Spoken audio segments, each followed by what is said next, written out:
All right, guys, so I just had a couple more things to go over with you. The first thing I want to make sure you understand is what it means by, which is a better buy.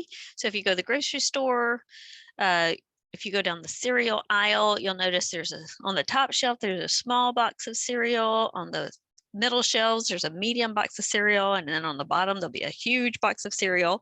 And each one of those boxes will cost a different price for the exact same product, but different sizes.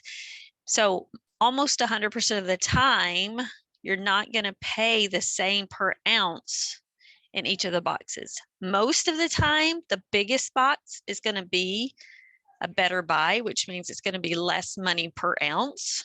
That's not always the case, especially when they have sell prices. Sometimes the unit price will surprise you if you actually calculate it. One of the things I like about Kroger is on every single price tag, they have a unit rate listed for you for everything. Other stores like Publix, they don't have the unit price marked, but of course now you guys know how to find the unit price. You just divide the money by the quantity. So if you're buying if you have your choice of 3 different boxes of Kellogg's Frosted Flakes, obviously you want to pay the least amount of money per ounce. Okay, so that means getting the better buy. Which one is the cheapest unit rate? All right, so we have 3 different examples here. So which of these would be the better buy? So basically what you're going to do is you're going to take the price, $3.49, and you would divide it by the quantity of 15 ounces. So this first one means you would pay about 23 cents per ounce. Now I am going to go to the thousands place, even though we're talking about money. Money's not written like that, but sometimes this is going to be the digit that's going to determine the better unit price, because sometimes the prices are so close, you need to go all the way out to the thousands place. And actually, I didn't round that correctly. Rounded correctly, that would really be a 3 because the next number is a 6. So 0.233. All right, and then it's 2.75 divided by 11. And this one's going to be exactly 25 cents. So if these were the same product, which one am I going to be paying less for per ounce? Well, that will be choice A. So even though at the cash register, you're going to pay more, you're actually getting a better buy because you're paying less per ounce than the second box. All right, then let's say the bakery has 12 cupcakes for $10. I want to know, how much am I paying per cupcake? Well, letter A, this is about 83 cents. The next number would be a 3. Or I can divide $7 by 10, and I know that's 70 cents. So I would definitely be getting a better buy with letter B. I would be paying less per cupcake than letter A. And then the last 3, make sure you always divide the money by the quantity, even if the quantity is written first. So letter A, when I divide 4.8 by 12, I get 40 cents per pack. Say pack of, I don't know, sunflower seeds, 40 cents per pack. $6.60 divided by 18 is 0.366666. So I'm going to write that. And then $8.40 divided by 24 is 35 cents. So this one is the best buy. I'm actually paying the most money at the cash register if you compare these 3. However, I'm getting a better buy buying 24 packs for 35 cents a piece than buying 12 packs for 40 cents a piece. Okay, I hope that makes sense, you guys. So let's look at representing proportional relationships. So a proportional relationship, there is a formula that represents that type of relationship, and that is the equation y equals kx. And K is in algebra, that's the letter that's always going to represent what we call the constant of proportionality. I know that's a long term, constant of proportionality, which is exactly the same thing as unit rate. Okay, the constant of proportionality It's the same thing as unit rate. All right, so let's say we're going to a football game. The tickets are $7 each. So if I have Y is represents cost and X represents the number of tickets I buy, then my equation is going to be Y, the cost is equal to 7 times the number of tickets I buy. What does the Y represent? Y represents the cost. What does the X represent? It represents the number of tickets. And what is the constant of proportionality? In other words, how much does it cost for one ticket? So 7 is my constant of proportionality, or the unit rate. And that's where the K is in this formula up here. All right. So you can represent proportional relationships with T-charts, which is what I call an XY chart, and a graph and an equation, actually. So here is our equation, Y equals 7X. So if I have a T-chart, X, remember, represents the number of tickets. If I buy 0 tickets, I would spend $0. If I buy 1 ticket, I'm going to pay $7. If I buy 2 tickets, I'm going to pay $14. 3 tickets is 21, so on and so forth. So if I plug in these values for X in my equation, it gives me my value of Y. All right, so if you notice the pattern on this T-chart, this on the Y column, it's increasing by 7, increase by 7, increase by 7, while X is increasing by 1, by 1, by 1. And I could take these numbers, I could make them into ordered pairs. So when X is 0, Y is 0. When X is 1, Y is 7. When X is 2, Y is 14, so on and so forth. And I put them on this chart over here, this coordinate plane. 1 ticket is $7, right? 2 tickets is $14. 2 tickets is $14, so on and so forth.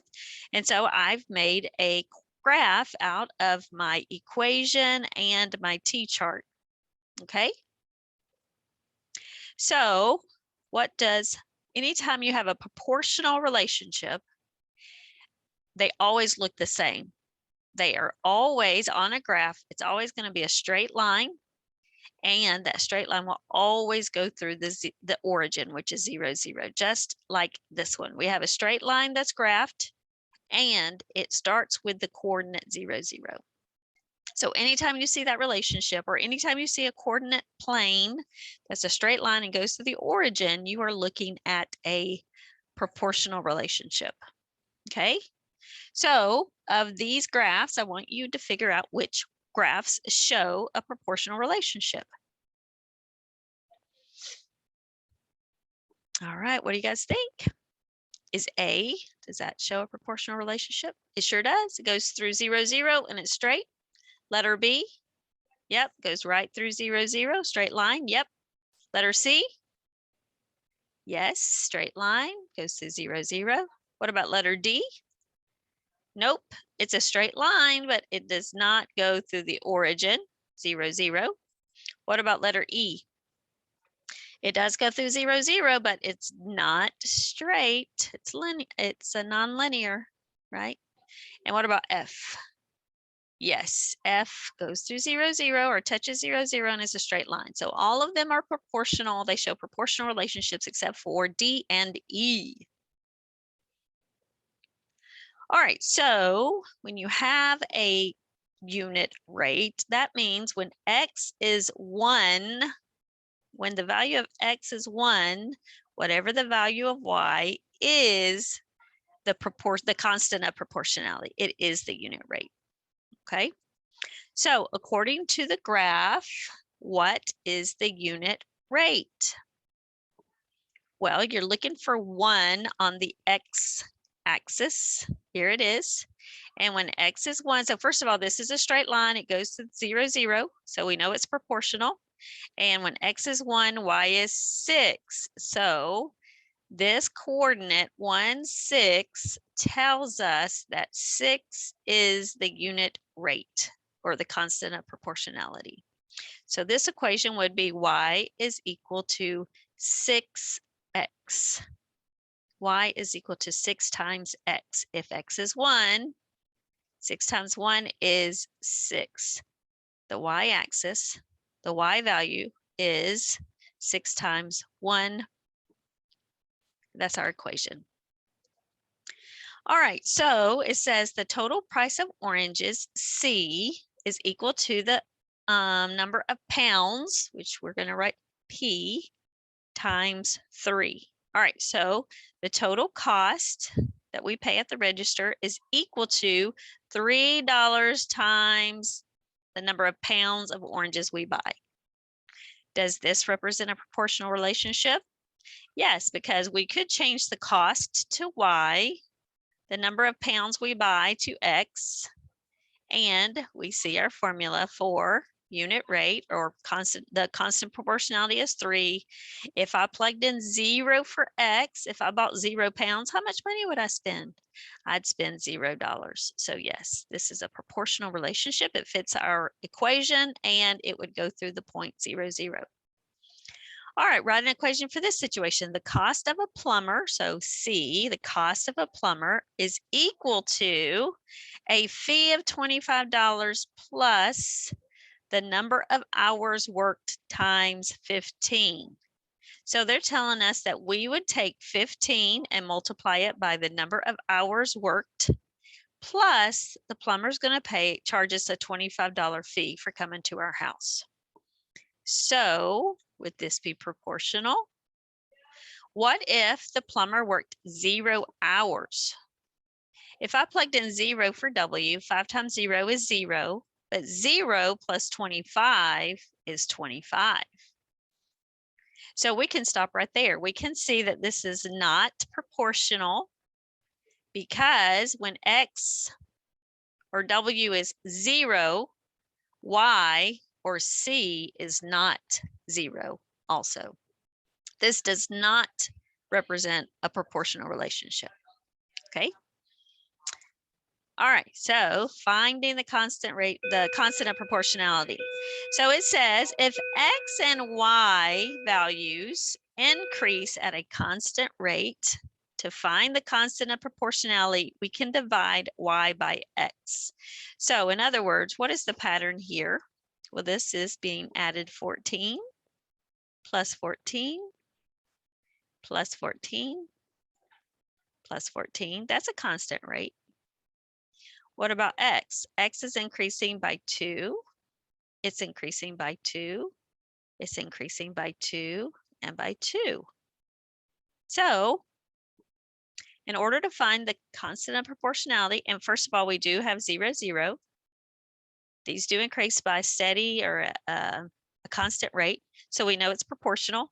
And in order to find the constant of proportionality, we divide Y by X.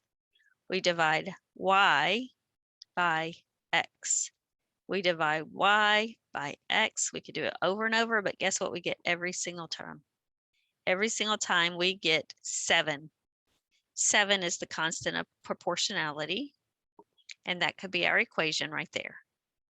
And if you plug in these X values, you will in fact get the Y value. 7 times 0 is 0. 7 times 2 is 14. 7 times 4 is 28. 7 times 6 is 42, so on and so forth. Does this represent a proportional relationship? Well, this increase is plus 2, plus 3, plus 4. This increase is plus 1, plus 1, plus 1. So are all of these equal? Is 2 over 1 equal to 3 over 1? Is that equal to 4 over 1? The change in Y over the change in X? No. And the other way we can tell, so first of all, these ratios of Y over X are not proportional. They're not equal. And also, if we made X 0, according to this, Y is not going to be 0. It would be, 4? Because then the increase would be plus 1, and then we'd stay with this pattern. So this does not represent a proportional relationship. Write an equation for the graph and table. So y equals something times x. All right, so what would be our constant of proportionality? Well, let's find out. First of all, it is a straight line. It goes through 0, 0. So it does represent a proportional relationship. However, well, no, not however. So in order to find our constant of proportionality, we want to know what y is when x is 1. Well, we see when x is 2, y is 10, right? We see when x is 4, y is 20. So one way we could do this is divide y by x, and I get 5. I could divide y by x and get 5. And also, if I look at my graph, I see that when x is 1, y is 5. So my equation is y equals 5x. That is our constant of proportionality, 5. All right, what about the next one? Well, I do see my 0, 0 for x and y, so that's good. So then let's figure out what our constant of proportionality is if the ratios of y over x are all the same. So this is plus 6, plus 6, plus 6, and this is plus 2, plus 2, plus 2. So 6 over 2 is consistent, right? 6 over 2. And then if I simplify 6 over 2, I find out the constant of proportionality is 3. 6 divided by 2 is 3. So 3 is the unit rate. Okay. All right, guys, I hope that helps. If you need me this week with any of your lessons, please let me know.